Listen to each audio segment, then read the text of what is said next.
नमस्कार। स्वागत है आप सभी का एक बार फिर से मेरे YouTube चैनल पर।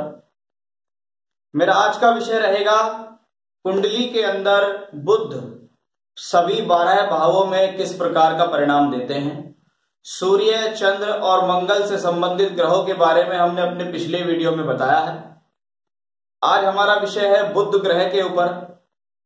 जब हम किसी ग्रह के बारे में बात करते हैं कि वह कुंडली के किस भावों में बैठकर किस प्रकार के फल देने वाला है, उससे पहले उसकी स्थिति को जान लेना बहुत जरूरी है, उसके कारकों को जान लेना बहुत जरूरी है। वो ग्रह कुंडली के अंदर अच्छा है, बुरा है, शुभ है, अशुभ है, नीच है, शत्रु क्षेत्री है, मित्र है, अस्त है, वक्री है, किन भावों में बैठा हुआ है, उसकी स्थिति को जानना जरूरी है। और उसके साथ साथ वो किस ग्रह का कारक है। कारक का मतलब यहां सीधा सीधा ये है, जो ग्रह जिस चीज का कारक होता है अपने ग्रह वो ग्रह उसी हिसाब से रिजल्ट देता है। अब बुध ग्रह जो है वो वाणी का प्रबल कारक है।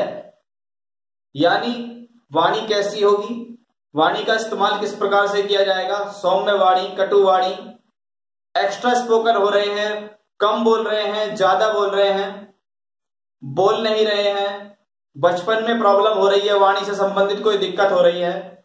साथ ही साथ बुद्धि, कितनी कुशाग्र बुद्धि है, आपकी कैचिंग पावर कैसी है, आप किसी चीज को समझने में कितना समय लगाते हैं। यानी शिक्षा का स्तर बुद्धि इस बुध के हाथ में होता है।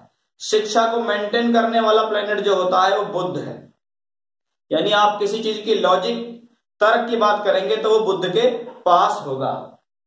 व्यापार से संबंधित सूझबूझ भी बुध ही देता है। शनि को व्यापारिक स्थिति में नहीं लिया जा सकता। व्यापार देने वाला प्लेनेट जो है वो बुध है, क्योंकि वो वाणिज्य जानता है। पुराने समय में मुनीम होते थे तो उनका कहीं ना कहीं बुध ग्रह का बहुत प्रभाव होता था। जो लोग अकाउंटेंसी संभालते हैं, वाणिज्य के क्षेत्र में हैं, सीए हैं, कॉमर्स से पढ़े हुए हैं, अकाउंटेंसी पर अच्छी पकड़ है उन लोगों की, अच्छी भाषण शक्ति है, अच्छी भाषा शैली है, बोलचाल से संबंधित काम करते हैं, ज्योतिष का काम करते हैं, लोगों को समझाने का काम करते हैं, टीचिंग करते हैं। यानी वाणी से संबंधित उपयोग कहीं भी आ रहा है तो उसका बुध पर ही अधिकार है। साथ ही साथ देखना पड़ेगा कि शुभ है या अशुभ। शुभ में देखें तो उच्च का है, अशुभ में देखें तो क्या नीच का है। जैसा कन्या राशि में ये उच्च होते हैं और मीन राशि में ये नीच होते हैं। शुभ कर्तरी है या अशुभ कर्तरी है, दो अशुभ ग्रहों के बीच में बैठे हुए हैं या दो शुभ ग्रहों के बीच में बैठे हुए हैं, अशुभ ग्रहों के साथ बैठे हुए हैं या शुभ ग्रहों के साथ बैठे हुए हैं। साथ ही साथ शीर्षोदय राशि में है या पृष्ठोदय राशि में है। जैसे पृष्ठोदय राशि है 1, 2, 4, 9, 10, ये जो राशियां हैं ये पृष्ठोदय राशियां हैं। बाकी शीर्षोदय राशि है और 12 नंबर की राशि है उभयोदय राशि है, तो वो भी देखना बहुत ज्यादा जरूरी है। साथ ही साथ वक्री की स्थिति सभी पर लागू है, चाहे नीच है, चाहे उच्च है, चाहे शत्रु क्षेत्री है, मित्र है, सम है, कुछ भी है, लेकिन वक्री वो किसी भी स्थिति में हो सकता है। तो उन सभी का ध्यान उसमें रखना पड़ेगा कि क्यों ग्रह किसका कारकत्व देता है। ये बात हुई कारकत्व की और अधिकार की। अब बात करते हैं आज के विषय की कि वो ग्रह आपके ऊपर किस प्रकार से प्रभाव डालने वाला है।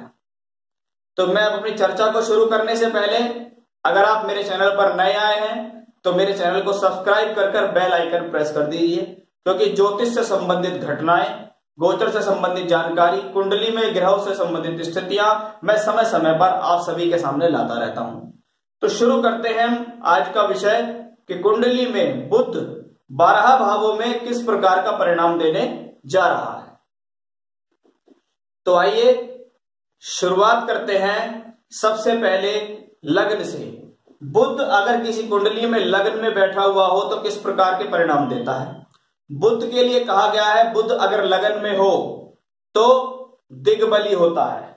ये बुध दिग्बली होता है। दिग्बली का मतलब है जीवन में ये बुध आपको सही समय पर सही सलाह देने में सक्षम रहेगा, सही मार्ग देने में सक्षम रहेगा। इसलिए दिग्बली मतलब दिशा बली। शास्त्र कहता है अगर कुंडली में लग्न में बुध बैठा हो यानी पहले घर में बुध हो तो ये 10,000 दोषों को हरने में सक्षम है। बुध यहां जब बैठता है तो व्यक्ति की बुद्धि को तीव्र करता है, उसे बुद्धिमान बनाता है, तेज बनाता है। अगर यही बुध शुभ स्थिति में होता है तो बुद्धिमत्ता के लिए अच्छा है, शिक्षा के लिए अच्छा है। यदि अशुभ स्थितियों में है तो भुलक्कड़ भी बना सकता है, एक्स्ट्रा स्पोकन बना सकता है, खराब वाणी दे सकता है, याददाश्त कमजोर कर सकता है। अगर बुध शुभ स्थिति में है और वक्री में है तो व्यक्ति को जरूरत से ज्यादा चालाक भी बना सकता है। यह स्थिति बुध की अपने आप में बहुत बेहतर है। शुभ स्थिति में ये आपके फलों में बढ़ोतरी करेगा, अच्छी वाणी देगा, अच्छी शिक्षा देगा, शिक्षा पर पकड़ देगा, लॉजिक को बढ़ाएगा। लेकिन अशुभ स्थिति में है तो उन सबका नेगेटिव परिणाम भी आपको भुगतना पड़ेगा। यानी वाणी का कारक है तो हो सकता है बोलचाल अच्छी ना हो, कहां पर क्या बात बोलनी है उसकी समझ ही ना हो। तो बुध की लगन में स्थिति अशुभ स्थिति में है तो उनसे संबंधित कारकत्वों में बेहतर हो जाता है। शिक्षा अच्छी हो जाएगी, वाणी अच्छी हो जाएगी, बोलचाल अच्छी हो जाएगी, कैचिंग पावर अच्छी हो जाएगी, समझदार होगा, बात को सोच कर बोलेगा। और यदि अशुभ में होगा तो बोलने का अकल ही नहीं होगा, कुछ भी बोल देगा, जो मन में आया वो बोल दिया। तो ये बुध जब लगन में हो तो इस प्रकार की स्थिति देता है। बुध अगर दूसरे घर में हो, ये दूसरे घर में बुध हो तो बुध दूसरा घर है पैसे का घर, यानी पैसे के घर में बुध बैठ जाए, वाणी के बल पर पैसा दे सकता है, क्योंकि दूसरा घर वाणी का भी है। ऐसे लोग बाग बोलचाल के माध्यम से जीवन में पैसा कमाते हैं, लोगों को अपनी बोलचाल से प्रभावित करके पैसा कमाते हैं। कुटुंब को बढ़ाने वाला होता है, भाई बंधुओं को देने वाला होता है, भाई बंधुओं से संबंधित सुख देने वाला होता है, पैसा देने वाला होता है, व्यापारिक वाणी देने वाला होता है। लेकिन यही बुध अगर खराब स्थिति में होता है तो आपको गलत वाणी का प्रयोग करने वाला बनाएगा। आपको यही समझ नहीं होगी मुझे कहां क्या बोलना है, यानी एक्स्ट्रा स्पोकन बना देगा। अशुभ ग्रहों के प्रभाव में आप मुंह से गलत बातें निकालेंगे, वाणी के द्वारा अपने कुटुंब का भी मान सम्मान की हानि करेंगे, स्वयं के भी मान सम्मान की हानि करेंगे और पैसे की भी हानि आपको यहां हो जाएगी। अगर यहां पर बुध की स्थिति वक्रत्व की स्थिति में आ जाती है तो ये स्थिति व्यक्ति को जरूरत से ज्यादा, कभी कभी बहुत ज्यादा बोलने वाला भी बना देती है, उसके कारण भी नुकसान हो जाता है। क्योंकि दूसरा घर वाणी, धन, कुटुंब के लिए जाना जाता है। कर्म भाव से पांचवा घर बुध, ये कहलाता है दूसरा घर, यानी यहां आपकी व्यवसाय की बुद्धि विराजमान होती है। आप अपनी व्यवसाय को चलाने के लिए किस प्रकार की बुद्धि का इस्तेमाल करते हैं। अगर बुध यहां शुभ स्थिति में होता है तो बहुत बेहतर होता है, आपको जमीन पैसा भी दिलाएगा, मान सम्मान भी दिलाएगा, अच्छी वाणी भी देगा, पैतृक संपत्ति से संबंधित फायदा भी दिलाएगा। अब बात करते हैं बुध यदि कुंडली के तीसरे भाव में बैठे। तीसरा भाव है योजनाओं से संबंधित भाव, शौक है, मित्र है, शुभ स्थिति में अच्छी योजनाओं से फायदा देगा। आपके शौक होंगे, कलात्मक तरीके के शौक हो सकते हैं, आपके स्टडी से संबंधित शौक हो सकते हैं, आपके वाणिज्य से संबंधित शौक हो सकते हैं, आपके मित्रों की संख्या को बढ़ाएगा। आप साहसी होंगे, लेकिन आपका साहस होगा वाणी वाला। यहां आप हाथ पैरों का इस्तेमाल नहीं करके दिमाग का इस्तेमाल करेंगे कि किस प्रकार से व्यक्ति विशेष को प्रभावित करा जाए, अपने शारीरिक बल पर नहीं, अपनी बुद्धि और लॉजिक के बल पर। ऐसे लोग अच्छे योजनाकार भी होते हैं, सही समय पर सही प्रकार की योजनाएं बनाने में सक्षम होते हैं। इनके अंदर बहुत अच्छी प्रतिभा इस प्रकार की देखी जाती है। अधिक साहस के कारण अपना नुकसान कर लेना जब स्थिति अशुभ हो, शत्रु क्षेत्रीय हो, ग्रह नीच का हो, अशुभ ग्रहों के प्रभाव में हो, आप यही नहीं हिसाब लगा पाएंगे मुझे कब कहां किस प्रकार से बोलना है, कहां साहस की जरूरत है, कहां साहस की जरूरत नहीं है, कहां मुझे सही बात बोलनी चाहिए। भाग्य में वृद्धि करता है, यात्राएं भी कराता है यहां पर बैठा हुआ बुध। बात करेंगे चौथे घर में बैठे बुध की। चौथे घर में अगर बुध शुभ स्थिति में बैठा हुआ हो तो यह स्थिति शिक्षा के लिए अच्छी मानी गई है, लेकिन शिक्षा के लिए दूर स्थान पर भी ले जाता है।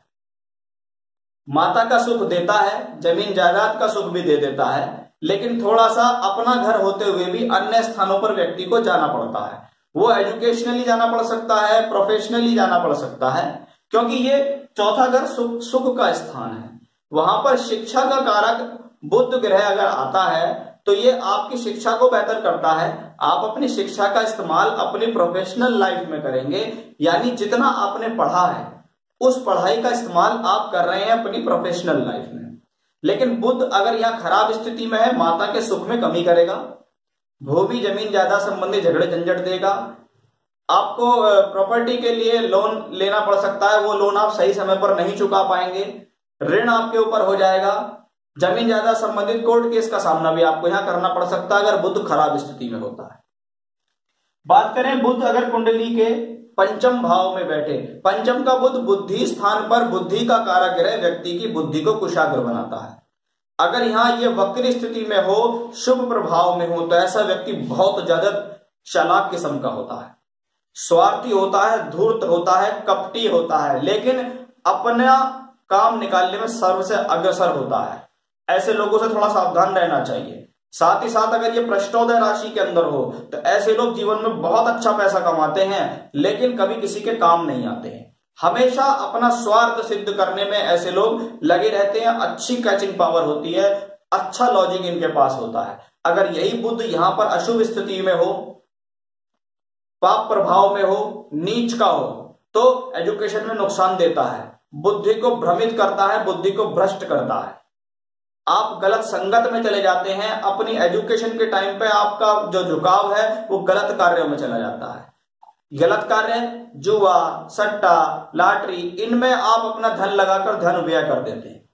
शुभ स्थिति का बुध अगर अच्छी स्थिति में बैठा हो तो ऐसे लोग शेयर मार्केट पर अच्छी पकड़ रखते हैं, अच्छा व्यवसायी होते हैं। इनको अपने आप ही कुछ ना कुछ इशारे होने लगते हैं जीवन में कि आगामी समय में मैं बुद्धि से ये डिसीजन लूंगा तो उसका ये फल हो सकता है। तो शुभ बुध अपने आप में बेहतर है, लेकिन अशुभ बुध व्यक्ति का बहुत नुकसान भी कर सकता है। बात करते हैं छठे घर में अगर बुध बैठा हुआ हो। छठा घर है रोग का स्थान।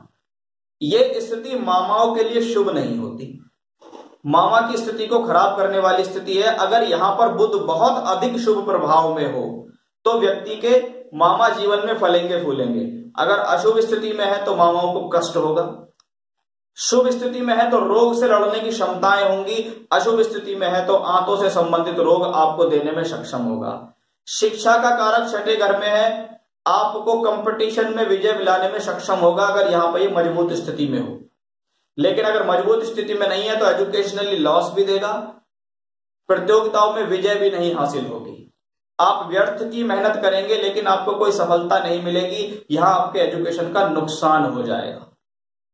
तो शुभ स्थिति में हो तो ही आप शत्रुओं पर विजय प्राप्त कर सकते हैं, बीमारी पर विजय प्राप्त कर सकते हैं, ऋण को समय पर चुका सकते हैं। अशुभ स्थिति में बैठा हुआ बुध आपको कर्ज वाला बना देगा, बीमार भी कर देगा, मामाओं का सुख भी नहीं देगा, मित्रों से धोखा दिलाएगा, संबंधियों से धोखा दिलाएगा, आर्थिक नुकसान भी करेगा।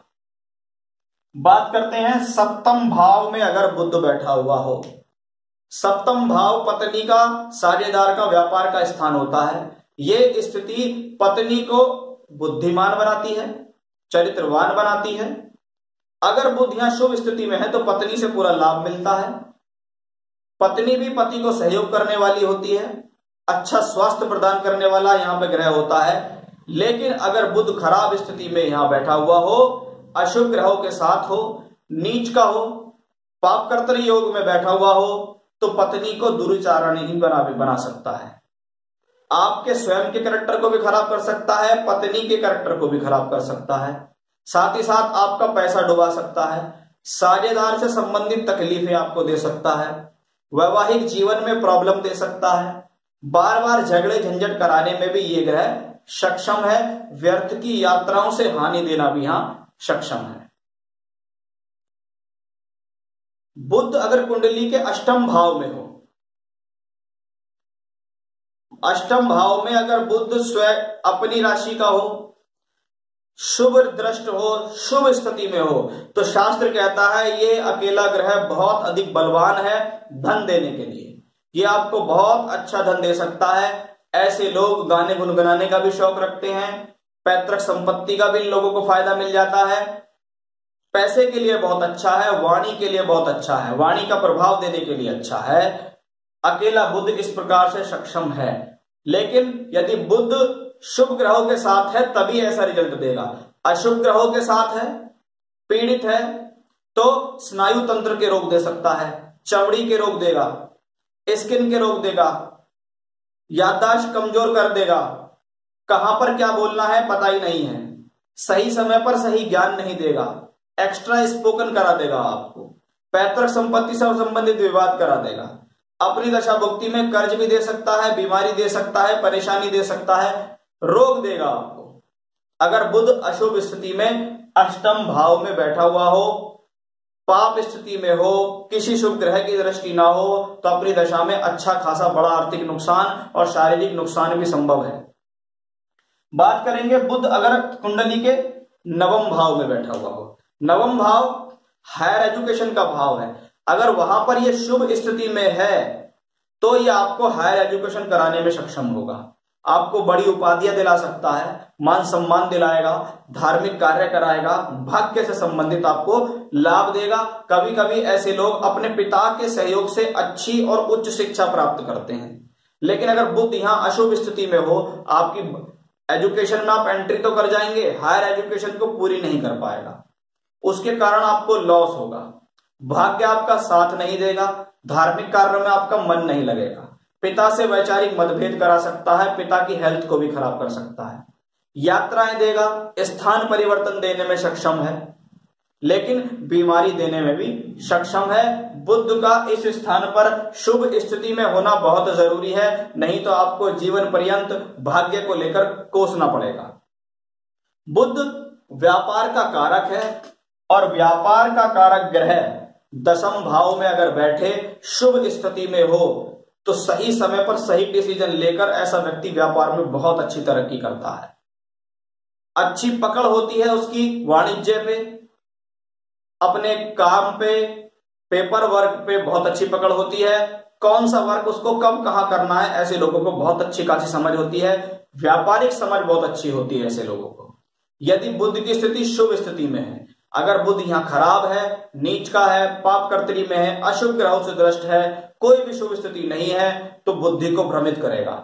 ऐसा व्यक्ति किसी एक कार्य पर लंबे समय तक टिकेगा ही नहीं, काम को बार बार चेंज करने की स्थिति में रहेगा, किसी एक काम से उसको संतुष्टि नहीं मिलेगी, बार बार नए तरीके से पैसा लगाएगा और नए तरीके से उसकी हानि कर देगा। उसको ये समझ में नहीं आएगा कि मुझे कब कहां कैसे डिसीजंस अपने जीवन काल में लेने हैं।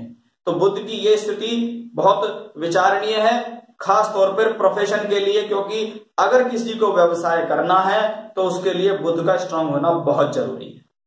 बात करते हैं एकादश के बुध की। लाभ भाव में बैठा हुआ एक अच्छा ग्रह, क्योंकि बुध स्वभाव से नेचुरल शुभ ग्रह है। नेचुरल शुभ ग्रह एकादश में बैठता है, प्राप्तियां देगा, लाभ देगा, लाभ के नए नए अवसर देगा, अलग अलग तरीके से लाभ देने में सक्षम होगा अगर यहां ये शुभ स्थिति में होगा। लेकिन अगर यहां अशुभ स्थिति में है, आपको लाभ के अवसर आएंगे तो सही, लेकिन कोई सा लाभ आपके हाथ में नहीं आएगा। आपको लगेगा कि बहुत सारी तरीके जगह से पैसा आने की उम्मीद है, लेकिन सही समय पर पैसा नहीं आएगा, क्योंकि लाभ आपका बढ़ जाएगा। कहीं ना कहीं आप अपने लाभ को स्वयं नुकसान कर देंगे, क्योंकि 11वां घर प्राप्तियों का भाव है। प्राप्तियों के भाव पे यदि स्थिति अच्छी है तो ही प्राप्तियां होंगी, नहीं तो सिर्फ वो प्राप्ति दिखेंगी, प्राप्त नहीं होंगी आपको। 12वें घर में अगर बुध बैठा हुआ हो तो कैसी स्थिति होती है? 12वां घर व्यय का घर है। बुध की शुभ स्थिति ही आपको वहां पर व्यापारिक लाभ दे सकती है, नहीं तो व्यय हो जाएगी बुद्धि। अगर बहुत अशुभ स्थिति में है, वहां नीच का है, पाप कर्तरी योग में है, अशुभ ग्रहों से दृष्ट है, तो आपकी बुद्धि का व्यय हो रहा है। आप अपनी बुद्धि का इस्तेमाल बिना बात की करते हैं, लोगों के साथ चल जाते हैं, बिना बात की उनको सलाह देना शुरू कर देते हैं, बोलना शुरू कर देते हैं, जहां जरूरी नहीं है वहां बोलना शुरू कर देते हैं। अगर इसके ऊपर शुभ ग्रहों का प्रभाव नहीं है तो 12वें घर का बुध हानिकारक होता है, आपको बीमारी देगा, याददाश्त की कमजोरी करेगा, चिड़चिड़ापन दे सकता है, वाणी की अधिकता दे सकता है।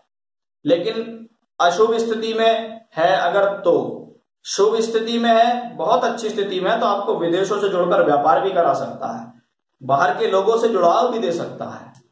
तो 12वें घर का बुध जरूर किसी भी कुंडली में हो तो शुभ स्थिति में ही होना चाहिए। नहीं तो अगर ऐसे समय में व्यक्ति ने कोई व्यापार कर लिया और बुध की स्थिति खराब हो रही है तो वो अपने व्यापारिक डिसीजंस को लेकर जीवन पर्यंत परेशान रहेगा। समय समय पर उसको बहुत सारी परेशानियां आती ही रहेंगी। तो ऐसे लोगों को बड़े सोच समझकर व्यापार करना चाहिए जीवन में कि व्यापार करें या ना करें। अगर बुध की स्थिति किसी भी कुंडली के अंदर अशुभ है, खराब है, 6, 8, 12 स्थानों में है, खास तौर पे 6, 8, 12 भावों में बैठा हुआ है, खराब स्थिति में है, बहुत पीड़ित है, साथ ही साथ आपके प्रोफेशन के चार्ट यानी दशमांश कुंडली में भी उसकी स्थिति बहुत खराब है, तो आपको व्यापार बहुत सोच समझकर करना चाहिए। 5वां घर अगर शिक्षा के लिए जाना जाता है तो बुध का अच्छा होना बहुत जरूरी है। बुध अगर कुंडली के शुभ स्थानों में होगा, शुभ दृष्ट होगा, तभी आपको हायर एजुकेशन मिलेगी, तभी आप एजुकेशन में अच्छी तरक्की कर पाएंगे। और यदि 6, 8, 12 में होगा, पीड़ित होगा, एजुकेशन को बहुत तोड़ मरोड़ के कराएगा। वहीं वाणी की स्थिति अगर खराब स्थिति में है तो खराब वाणी देगा, वाणी में आकर्षण नहीं होगा तो आपको प्रॉब्लम होगी। तो ये था मेरा आज का विषय कि बुध जिन जिन ग्रहों के कारक हैं वो कारक तत्व लेकर वो कुंडली के 12 भावों में बैठकर किस प्रकार का परिणाम देंगे। तो ये था, अब तक मैं आपको सूर्य से लेकर बुध के बारे में बता चुका हूं। अगले भाग में हम बताना शुरू करेंगे आपको कि बृहस्पति, शुक्र, शनि, राहु, केतु आपकी कुंडलियों में अलग अलग भावों में बैठकर किस प्रकार का परिणाम देंगे। तब तक के लिए बने रहिएगा मेरे साथ। आप सभी लोगों का बहुत बहुत धन्यवाद। नमस्कार।